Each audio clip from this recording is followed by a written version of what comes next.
కేటీఆర్ గారు సిద్ధంగా ఉన్నారా? ఈ రేపు మాపు ఖచ్చితంగా అరెస్ట్ కాబోతున్నారు, సిద్ధంగా ఉన్నారా? సిద్ధంగా ఉన్నామనే చెప్తున్నాం కదా అండి. అసెంబ్లీ సాక్షిగా సిద్ధంగా ఉన్నారని అనుకుంటే ఖచ్చితంగా తప్పు చేసినట్టే కదా, ఒప్పుకుంటున్నారా తప్పు చేసామని? మేము తప్పు చేయలేదు కాబట్టి సిద్ధంగా ఉన్నామని ఒప్పుకుంటున్నాము. తప్పు చేసిన వాళ్ళమైతే ఎక్కడికన్నా పారిపోవడమో దాక్కోవడమో అలాంటివి చేస్తుంటే కదా. తప్పు చేయలేదు కాబట్టే, నీతి నిజాయితీకి కేటీఆర్ గారు మారు పేరు కాబట్టే మేము సిద్ధంగా ఉన్నాం. దమ్మున్న లీడర్ కాబట్టి అసెంబ్లీ సాక్షిగా చర్చకు సిద్ధమా ఈ ఫార్ములా రేస్ మీద అనేసి సవాల్ విసిరిండు. దానికి వాళ్ళు చర్చకు సిద్ధమా అనకుండా ఏసీబీ ఆసీబీ ఈసీబీ అని తిప్పుతున్నాడు. ఎందుకంటే కేటీఆర్ గారిని అరెస్ట్ చేస్తారు నాకు అర్థం కావట్లేదు. ఏం తప్పు చేసిండు కేటీఆర్?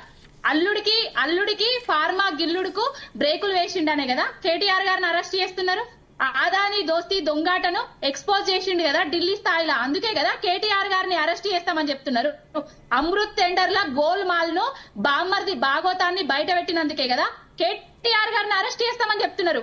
మూసీల 1.5 కోట్ల స్కెచ్ ను దాన్ని మొదట్లోనే దెబ్బ కొట్టిండు కాబట్టి కేటీఆర్ గారిని అరెస్ట్ చేస్తామని చేస్తున్నారు.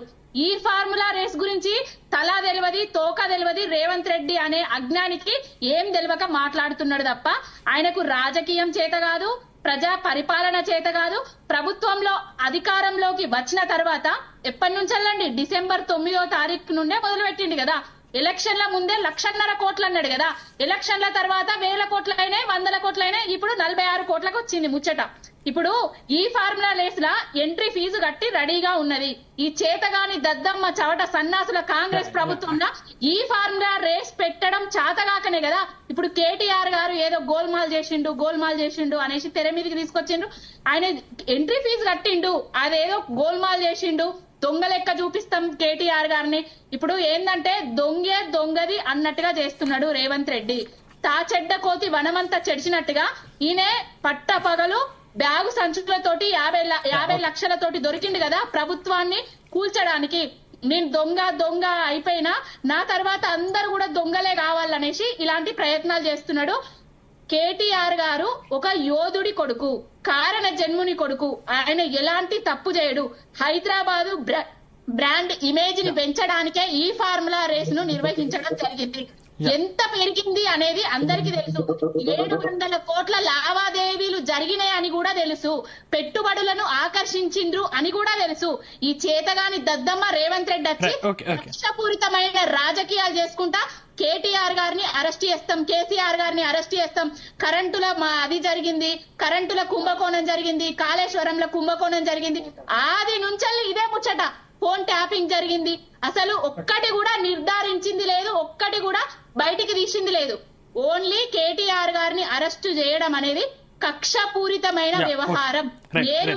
నేరుగా ఎదుర్కొనే శక్తి, దమ్ము, ధైర్యం లేక ఇప్పుడు అసెంబ్లీ సాక్షిగా బట్టలిప్పి కూర్చుండే పెడతాండు. తర్వాత అసెంబ్లీ అయిపోయిన తర్వాత ప్రజా సమస్యలను అన్నిటిని తీసుకొచ్చి ముందట పెడతాండు. ప్రజలకు ప్రభుత్వం ఏ విధంగా వైఫల్యాలు చేస్తుందో ఎండగడుతున్నాడు. అందుకే కేటీఆర్ గారిని అరెస్ట్ చేస్తామని తిరుగుతున్నారు. కేటీఆర్ గారు ఏ తప్పు చేయలేదు.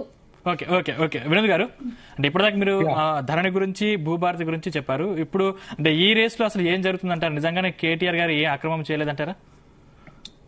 అంటే నేను ఏమంటున్నానంటే ఈ రేస్ లో అక్రమాలకు సంబంధించిన విషయానికి వస్తే మాత్రము ఇప్పుడు ఎలక్షన్ టైంలో ఎప్పుడైనా సరే కేబినెట్ కూర్చొని అప్రూవల్ తీసుకోవాల్సిన అవసరం ఉండదండి. ఒక విషయం వచ్చేస్తే దానికి సంబంధించిన ప్రొసీజర్ ఆఫ్ లా ఉంటది. ప్రొసీజర్ ఆఫ్ లాలో ఫాలో కాకుండా కేటీఆర్ గారు ఈ ఫార్ములా రేస్ కు పోయిందంటే నేనేమంటున్నానంటే ప్రొసీజర్ ఆఫ్ లాలో ఇవాళ కేబినెట్ కూర్చోవాలంటే దానికి ఒక కేబినెట్ మినిస్టర్ ఏదైనా కేబినెట్ మొత్తం అప్రూవల్ తీసుకోవాలని చెప్పేస్తే అనే నిబంధన కనుక ఈ ఫార్ములా రేస్ లో కనుక ఉండుంటే ఖచ్చితంగా దానికి సంబంధించి కేబినెట్ నిర్ణయం తర్వాతనే ఆయన నిర్ణయం తీసుకునే ఉండేవాడు. అట్లా నిర్ణయం తీసుకోకుండా ఆయన అమౌంట్ ఫీ కట్టి ఫార్ములా రేస్ కు సంబంధించి ఆయన ఒక ప్రొసీజర్ ఫాలో అయ్యింది అనేది ఇప్పుడు మేడం లావణ్య గారు చెప్తున్నారు కదా. వాళ్ళ ఇప్పుడు ఆర్బీఐ రూల్స్ ఇప్పుడు గవర్నమెంట్ పోయి సంవత్సరం తర్వాత 1 year తర్వాత 1 year దాకా గత ప్రభుత్వంలో అంటే 1 year వరకు కూడా ఏం చేశారు రేవంత్ రెడ్డి గారు?